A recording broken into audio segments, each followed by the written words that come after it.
Bismillahirrahmanirrahim. Baik, dalam kesempatan hari ini saya akan melanjutkan dari buku yang berjudul Sejarah Islam yang Hilang pada bab kedua, setelah yang bab satunya yaitu Arab pra-Islam. Sekarang masuk ke pembahasan yang kedua, yaitu kehidupan sang Nabi, yaitu Nabi Muhammad SAW. Nabi Muhammad lahir di kota Makkah pada sekitar 570 Masehi. Ia berasal dari klan Bani Hashim, bagian suku Quraisy yang mengendalikan Makkah, pusat perdagangan dan agama di jantung semenanjung Arab. Terletak sekitar 80 km dari Laut Merah, kota Makkah mendapat keuntungan berkat rute perdagangan utara selatan yang menghubungkan Romawi di utara dan Yaman di selatan. Meski demikian, Makkah jauh terlepas dari kedua tempat tersebut. Ratusan kilometer padang pasir yang mengelilinginya memungkinkan kota Makkah berkembang bebas dari pengaruh atau kendali asing. Pada saat yang sama, Makkah terhubung dan terisolasi secara internasional. Ketika berurusan dengan agama, Makkah menjadi titik pusat semenanjung Arab. Makkah menjadi lokasi Ka'bah dan haji tahunan yang menarik bangsa Arab dari seluruh penjuru semenanjung Arab. Jadi meskipun cukup jauh dari jangkauan kekaisaran Bizantium atau Persia, Makkah sudah cukup tepat sebagai pusat yang memberikan dampak besar bagi orang-orang Arab. Kedua karakteristik ini yang akan memainkan peran utama saat Islam mulai menyebar. Awal kehidupan Nabi Muhammad. Awal kehidupan Nabi Muhammad ditandai dengan kesulitan dan kehilangan. Ayahnya Abdullah wafat sebelum ia lahir. Saat itu Abdullah sedang melakukan perjalanan dagang ke kota Yathrib di sebelah utara Mekah. Ibunya Aminah wafat saat ia berusia 6 tahun. Kakeknya yang dihormati Abdul Muthalib kemudian merawatnya. 2 tahun kemudian kakeknya wafat dan Muhammad tinggal dengan paman dari pihak ayah, yaitu Abu Thalib. Meskipun berasal dari suku Quraisy yang kaya, Muhammad tidak tumbuh bergelimang harta. Statusnya sebagai anak yatim piatu dan berasal dari klan Bani Hashim yang dianggap anggota Quraisy rendahan membuatnya tidak tergolong dalam kelas penguasa. Tetapi ia menemani pamannya dalam perjalanan perdagangan di Suriah saat kecil, memperkenalkannya ke dalam tradisi nomaden Arab yang lampau. Reputasinya sebagai pedagang yang jujur menyebabkan dia mendapat 2 nama julukan, yaitu As-Siddiq dan Al-Amin, yaitu yang berarti yang benar dan dapat dipercaya. Sehingga ia dipercaya oleh saudagar kaya, yaitu janda kaya yang bernama Khadijah. Lama-kelamaan reputasinya sebagai orang jujur dapat diandalkan, menarik perhatian majikannya.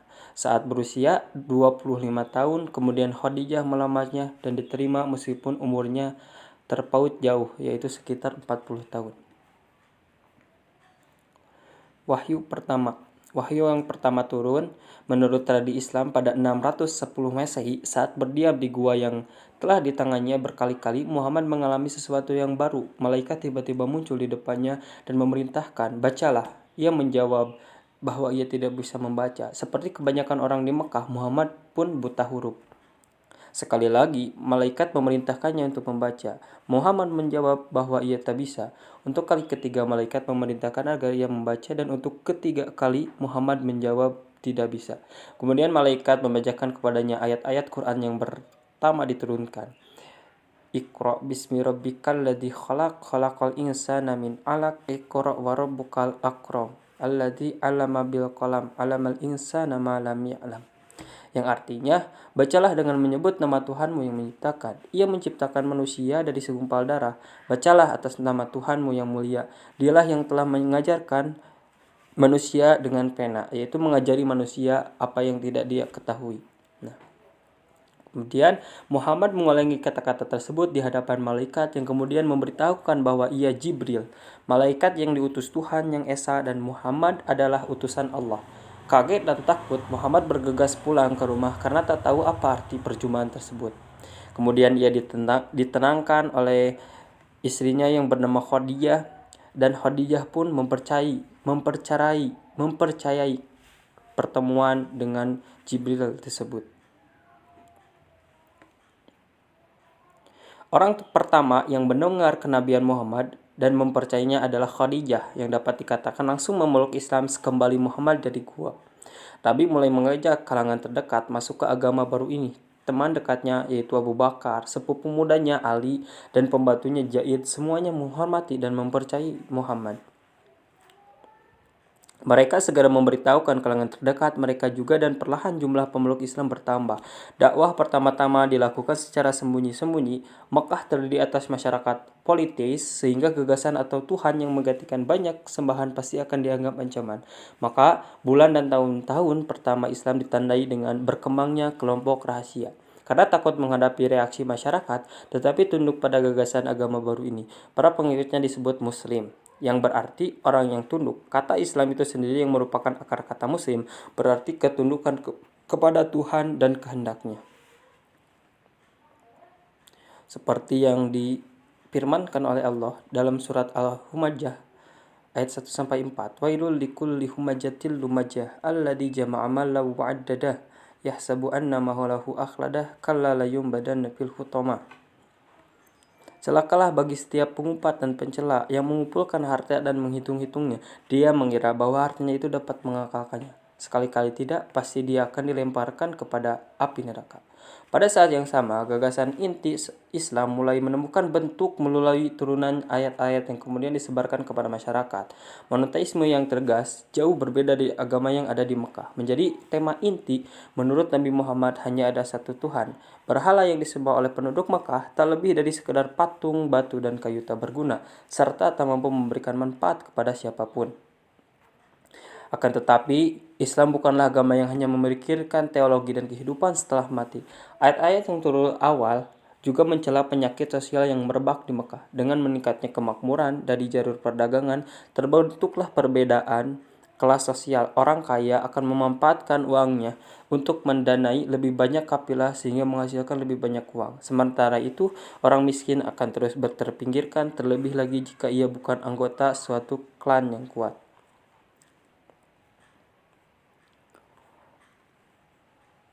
Bagi orang Quraisy, ini berarti bisnis yang sangat menguntungkan. Perdagangan adalah produk sampingan alami dari ritual ziarah ini. Karena ada begitu banyak orang dari segala penjuru di suatu tempat pada saat bersamaan, pasar alamiah berkembang, sehingga Mekah menjadi pusat kehidupan religius, ekonomi, dan politik di Arab. Dan sebagai fasilitator perdagangan ini, Quraisy mendapatkan keuntungan besar. Akan tetapi pesan yang dibawa Nabi Muhammad menolak pentingnya berhala dan menekankan keesaan Tuhan. Tanpa berhala takkan ada ziarah. Tanpa ziarah takkan ada bisnis. Ini bukan skenario yang menyenangkan bagi Quraisy, dan para pengikut awal Nabi Muhammad juga mengetahuinya. Karena alasan ini, tak mungkin mengungkapkan agama baru ini di kalangan para pemimpin suku. Komunitas Muslim masih kecil dan lemah sehingga belum berani menghadapi konflik ideologi terbuka dengan para penguasa, terutama mempertimbangkan kenyataan bahwa sebagian besar penganut awal adalah orang-orang yang dianggap berada di kelas sosial terbawah. Budak, pembantu, dan orang miskin menjadi bagian terbesar komunitas Muslim awal. Tertarik pada ajaran kesamaan manusia di hadapan Tuhan dan sifat egaliter agama baru ini, kekayaan dan status sosial tidak menentukan nilai seseorang. Penyiksaan. Akhirnya komunitas Muslim menjadi terlalu besar untuk diabaikan oleh orang Quraisy. Awalnya Muslim bisa sholat di tempat tersembunyi di luar kota, tetapi saat kelompok peribadatan semakin besar, pulang untuk ketahuan pun semakin tinggi. Inilah yang terjadi saat sekelompok penyembah berhala melihat sekelompok Muslim yang sedang sholat. Mereka langsung bereaksi dengan mencemooh Muslim dan cara beribadahnya. Awalnya Quraisy tenang saja menganggap komunitas kecil itu sebagai ketidakszaliman yang bisa diejek.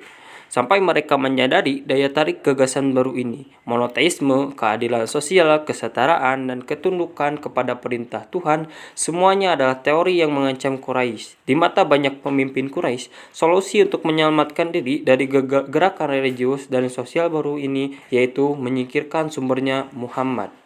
Akan tetapi, masyarakat Arab masih memegang struktur dan aturan. Walaupun anak yatim, Muhammad masih berada di bawah perlindungan pamannya, yaitu Abu Thalib. Ia pemimpin Bani Hashim, salah satu krain Quraisy. Abu Thalib sendiri menolak menerima Islam, tetapi harga diri dan rasa hormat pada aturan sosial Arab membuat ia melindungi keponakannya. Quraisy juga mengambil langkah untuk mencegah penyebaran agama baru ini keluar Mekah. Sekelompok pengungsi Muslim yang melarikan diri ke Abyssinia mendapat janji perlindungan dari Raja Kristen Negus. Kemudian Quraisy mengirim utusan untuk mengejar mereka, berharap bisa meyakinkan sang raja agar mencabut perlindungannya dan mengirimkan kembali pengungsi muslim ke Mekah untuk dianiaya. Saat Nejus mendengarkan Ja'far, sepupu Nabi, membacakan ayat-ayat Quran mengenai keyakinan Islam tentang Isa dan Maryam, ia menolak mengabaikan sesama penganut monoteisme itu. Utusan Quraisy pun harus kembali ke Mekah tanpa bisa membawa pengungsi muslim. Akan tetapi, seandainya umat muslim tak bisa melarikan diri ke tempat yang jauh, Islam masih bisa menyebar keluar Mekah. Ribuan orang Arab mengunjungi Mekah tiap tahun. Jika para pengunjung itu mendengar dakwah Nabi Muhammad dan melihat kegagalan Quraisy menghentikan gagasan baru ini, status Quraisy sebagai salah satu suku terkemuka di Arab akan merosot. Alternatifnya, para pengunjung akan mempercayai Nabi Muhammad, menerima agamanya dan membawanya pulang ke kampung halaman, menyebarkan Islam di luar Mekah dan membuatnya semakin susah dibendung. Boikot ini melelahkan seluruh komunitas muslim, baik yang berasal dari Bani Hashim maupun klan lain. Pada akhirnya, boikot ini tak efektif untuk memaksa Nabi Muhammad menghentikan dakwah dan berakhir tepat setelah setahun diperbulokukan. Kendati ada upaya pencegahan oleh Quraisy, semakin banyak orang memeluk Islam. Dukungan emosional yang diberikan Khadijah pada tahun-tahun awal tak terkira bagi Nabi, yang mendorongnya untuk melanjutkan dakwah di tengah penganiayaan. Ini salah satu kehilangan terbesar bagi Nabi Muhammad. Tetapi ini bukan satu-satunya kehilangan yang harus dihadapi. Tak lama setelah itu, paman yang telah melindunginya, Abu Thalib, sakit dan wafat. Walaupun tak mau masuk Islam, Abu Thalib mengalami penganiayaan seperti halnya anggota Bani Hashim yang lain, dan tak pernah melepaskan perlindungannya terhadap keponakannya ini. Selain menjadi kehilangan besar bagi Nabi Muhammad, wafatnya Abu Thalib berimplikasi besar pada komunitas muslim. Tanpa pemimpin yang kuat, hanya sedikit orang yang mampu melindungi Nabi Muhammad dan anggota komunitas muslim lainnya dan dari para pemimpin Quraisy. Mereka semakin berani menyerang muslim baik dengan kata-kata maupun fisik.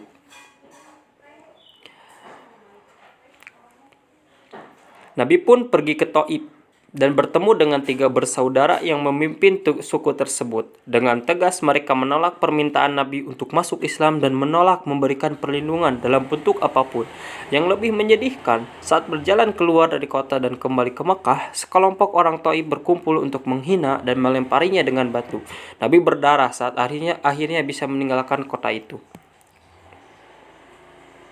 Setelah kehilangan dukungan keluarga, ditolak suku tetangga, dan melihat pengikutnya dianiaya karena kezaliman orang Quraisy, Nabi menyadari perlunya perubahan radikal agar Islam dapat bertahan.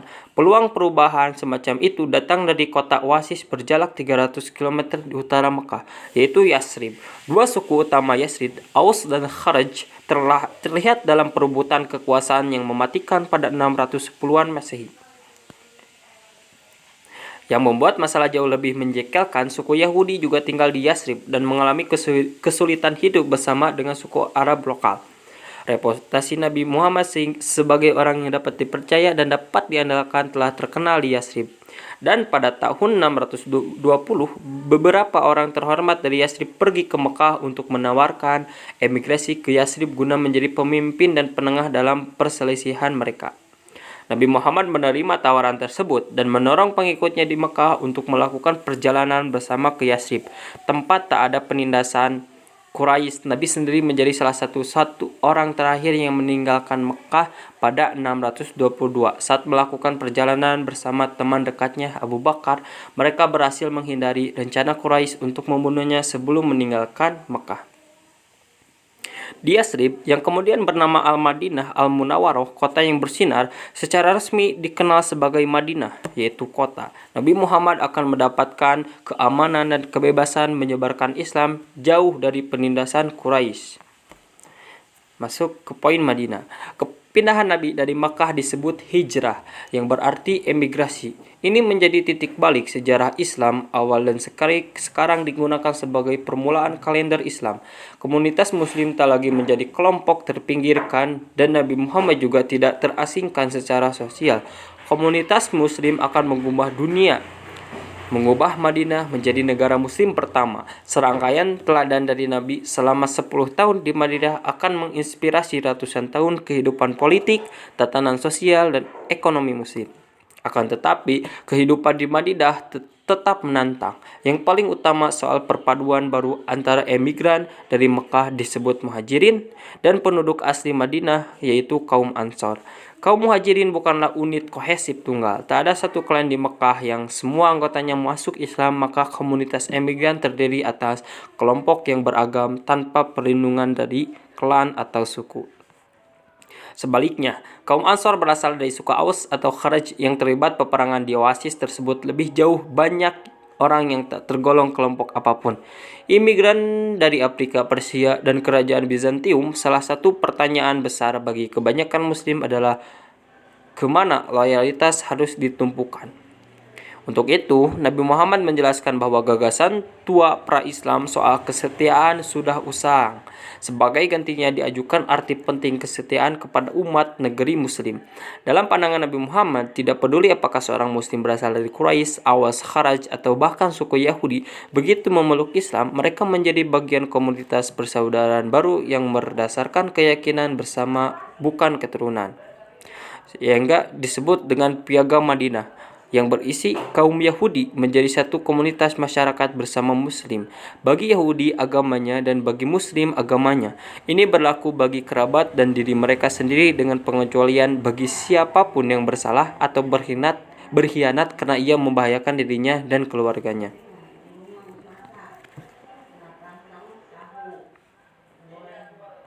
Quran memberikan panduan umum tentang bagaimana umat muslim harus bersikap dan bila perlu Nabi Muhammad menjelaskan secara terperinci serta tepat.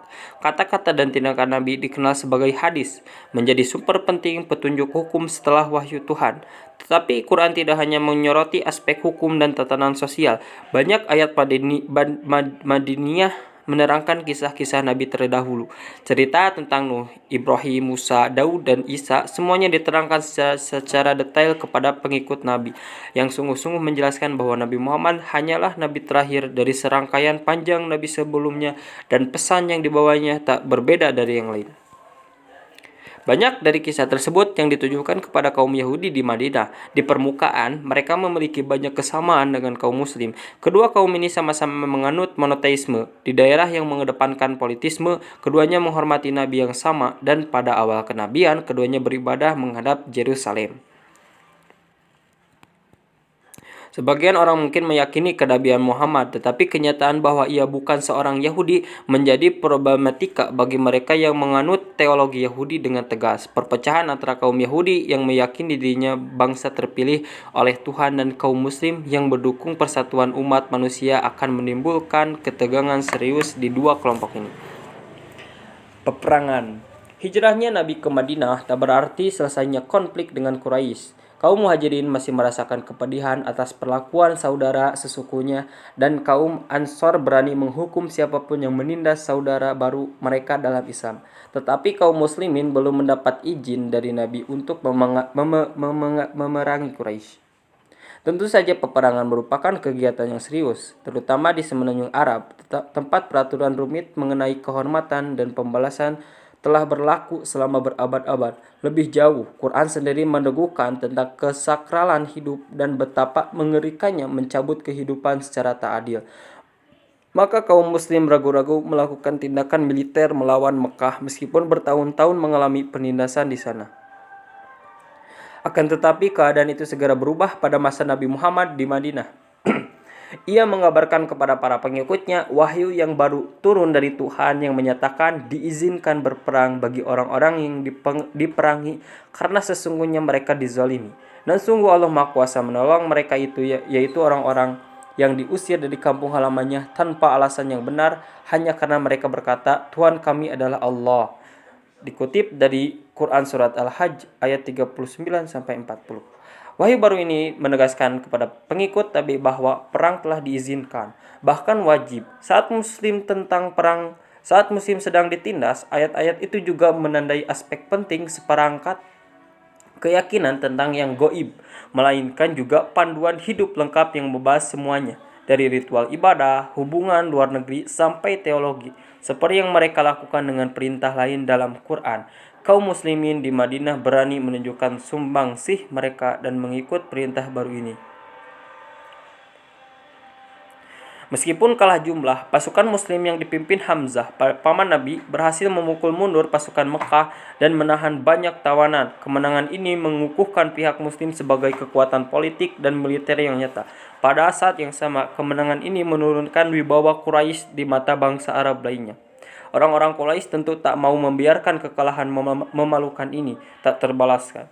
Tahun berikutnya, pasukan Mekah dalam jumlah yang jauh lebih besar dikumpulkan. Tujuannya mengganggu Madinah sehingga dapat menurunkan pamor Nabi Muhammad dan memicu pertanyaan tentang kemampuannya dalam melindungi pengikutnya.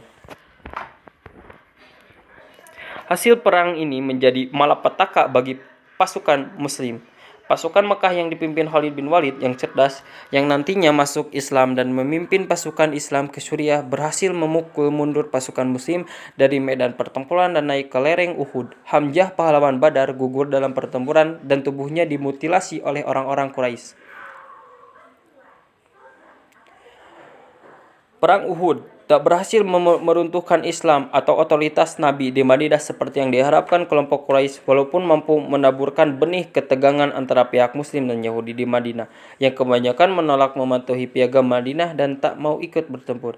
Tampak jelas bahwa baik Muslim maupun Quraisy tak akan mampu saling mengalahkan dengan meyakinkan di medan pertemuan. Kedua belah pihak terpaksa berusaha mencari dukungan dari berbagai suku Arab di wilayah itu. Masing-masing ingin mengungguli musuhnya. Secara khusus Mekah berharap dukungan dari Yahudi Madinah yang sepertinya berniat mengeluarkan Nabi dari tengah-tengah mereka. 5 tahun setelah hijrah Nabi, pasukan Mekah mengepung kota Madinah dari utara dan meminta bantuan salah satu suku Yahudi Madinah, yaitu Bani Quraiza, yang tinggal di daerah pinggiran selatan kota. Ini menjadi taruhan yang penuh perhitungan bagi suku Yahudi tersebut. Kepungan ini tampak menjanjikan dan dengan bergabung bersama Quraisy mereka dapat menyapu Nabi Muhammad serta pengikutnya. Tetapi ternyata persekutuan Quraisy dan Yahudi ini tidak berhasil. Selama bertahun-tahun, Yahudi Madinah telah mendapat toleransi, tetapi saat mereka gagal memenuhi perjanjian yang dibuat dan mengancam keamanan negara, Islam hukuman pun harus dijatuhkan. Seperti semua hal yang telah dilakukan, sikap Nabi Muhammad dalam menangani Bani Quraiza menjadi presiden dalam ratusan tahun hubungan Muslim dengan non-Muslim. Kemenangan. Setelah posisinya di Madinah aman, akhirnya Nabi Muhammad dapat membuat perjanjian dengan Quraisy dalam posisi yang sederajat, karena percaya diri dengan stabilitas negara Muslim dan diilhami oleh wahyu baru yang menjanjikan kemenangan. Nabi Muhammad mengirimkan 1.500 tentara ke Mekah pada tahun 628. Tujuan pasukan ini bukan untuk berperang. Mereka mengenakan 2 potong kain untuk berhaji dan hanya membawa pedang, tak ada persenjataan, kavaleri, dan panji-panji perang. Nabi Muhammad berharap dapat masuk ke Mekah dan Ka'bah dengan damai untuk menjalankan ibadah haji. Orang-orang Mekah yang tercengang dengan keberanian kaum muslim kesulitan mengambil keputusan jika mengizinkan Nabi Muhammad dan pengikutnya memasuki Mekah. Mereka akan tampak lemah di mata suku Arab lain karena tak mampu mencegah pasukan yang hampir tak bersenjata untuk memasuki kota. Sebaliknya, peran utama mereka di Mekah untuk melayani ziarah bagi setiap orang dianggap sebagai tugas yang serius. Akhirnya mereka menundingkan perjanjian dengan Nabi Muhammad. Mereka setuju dengan menggosongkan Mekah selama 3 hari agar Nabi Muhammad dan kaum muslim bisa menyelesaikan ibadah haji pada tahun ke depan. Akan tetapi, perjanjian ini memberikan waktu istirahat dari konflik sehingga Nabi Muhammad bisa mengembangkan Islam keluar Madinah tanpa ancaman perbedaan dari dalam dan serbuan dari luar. Kini dia mendapat kebebasan mengirimkan pendakwah ke seluruh semenanjung Arab dan di luarnya Bizantium dan Kekaisaran Persia di utara. Perjanjian tersebut tak mampu memberikan kendali langsung atas tempat paling suci ini, tetapi memungkinkan Islam tumbuh secara eksponensial di seluruh jazirah Arab. Hal itu sangat mengecewakan para tokoh keras kepala di Mekah yang berharap bisa menghentikan Islam beberapa tahunnya. Selanjutnya, kesucian perjanjian tak sepenuhnya dipatuhi. Hanya 2 tahun setelah disepakati, suku sekutu Quraisy melancarkan serangan kejutan terhadap suku sekutu Nabi Muhammad tetap di luar kota Mekah. Ini merupakan pelanggaran atas perjanjian perdamaian total selama 10 tahun. Karena perjanjian telah batal, Nabi Muhammad dapat menyeru kepada sekutu-sekutunya agar di seluruh semenanjung untuk bergabung dengan dalam ekspedisi baru ke Mekah.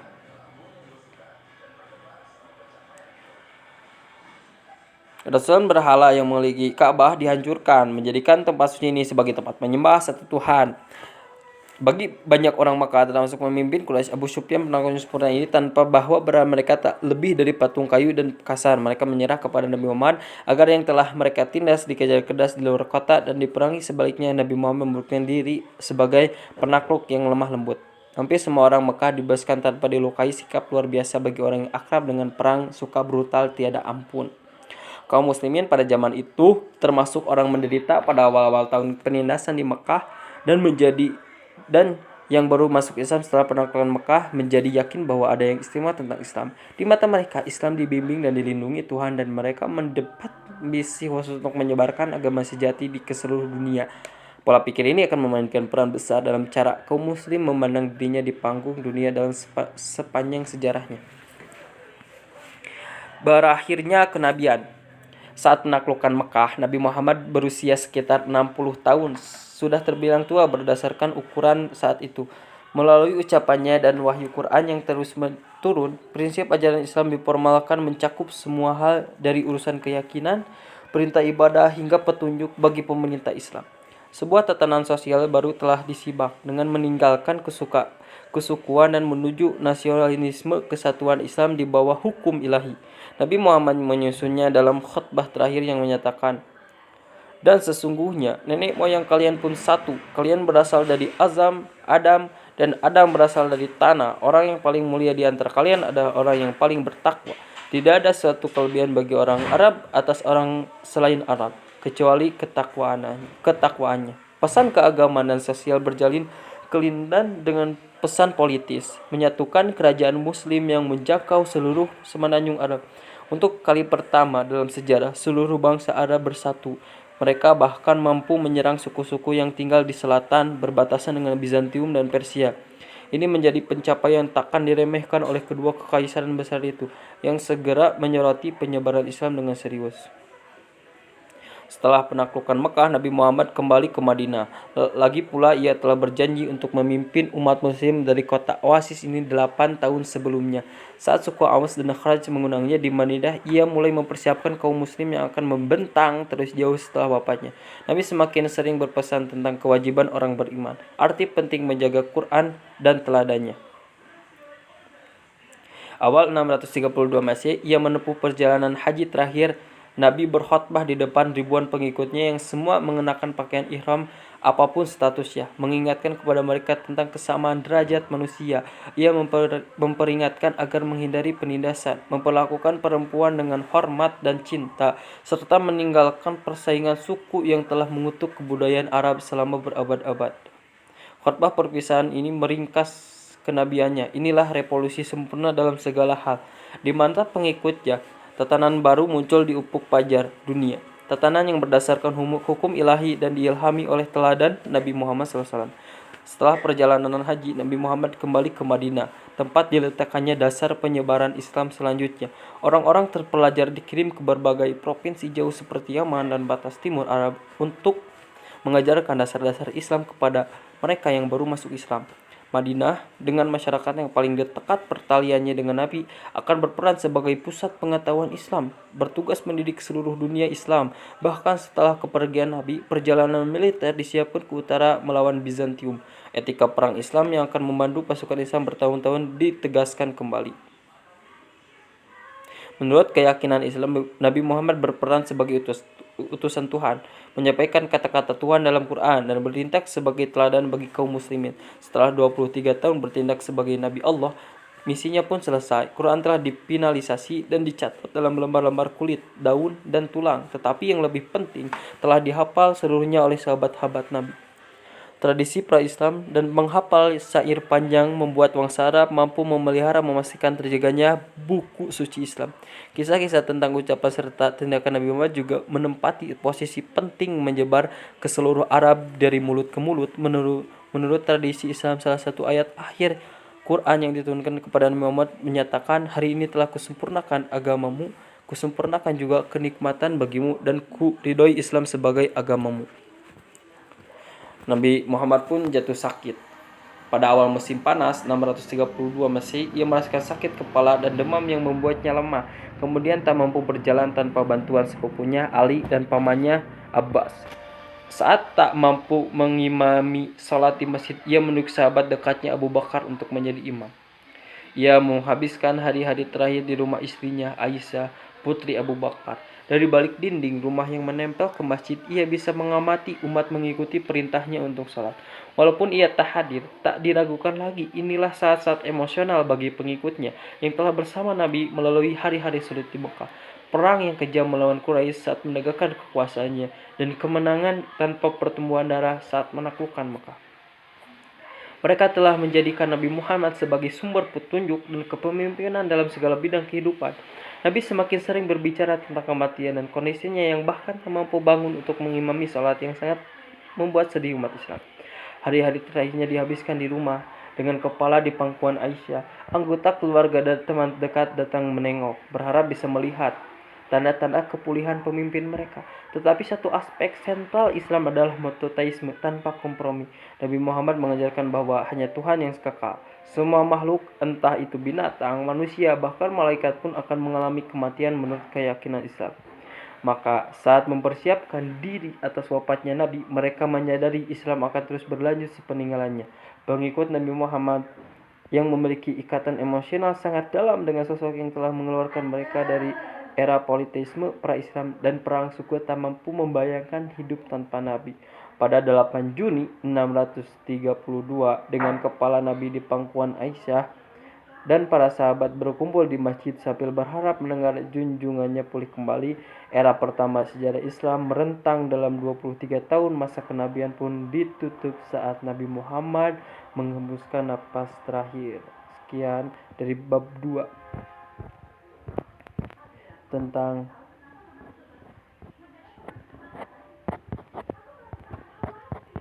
kehidupan sang Nabi sampai wafatnya. Itu bukan sekian. Assalamualaikum.